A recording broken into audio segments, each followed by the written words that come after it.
राजकारणाकडे वळूयात। भिवंडीमध्ये भाजपमधील अंतर्गत वाद आता चव्हाट्यावर आलेला आहे। गॅरंटी फेल घालवण्याचा करेक्ट कार्यक्रम होणार अशा शब्दामध्ये कपिल पाटील यांनी किसन कथोरेंना इशारा दिलेला आहे। गॅरंटी फेल घालवणाऱ्याला फडणवीस माफ करणार नाहीत असं कपिल पाटील म्हणाले।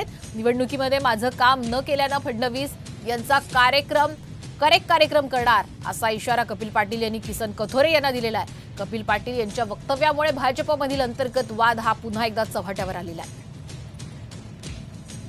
करेक्ट कार्यक्रम अजितदादा जसे करेक्ट कार्यक्रम करतात तसे देवेंद्रजी फडणवीस साहेब यांनी महाराष्ट्रात 2 वेळा करेक्ट कार्यक्रम केला आणि महाराष्ट्राचं सरकार आणलं। तसं ज्या महाराष्ट्राच्या नेत्यांनी इकडे येऊन गॅरंटी घेतली आणि त्यांची गॅरंटी फेल घालवणाऱ्या माणसांना देवेंद्रजी पण माफ करणार नाही, त्यामुळे निश्चितपणाने त्यांचा करेक्ट कार्यक्रम होणारच आहे।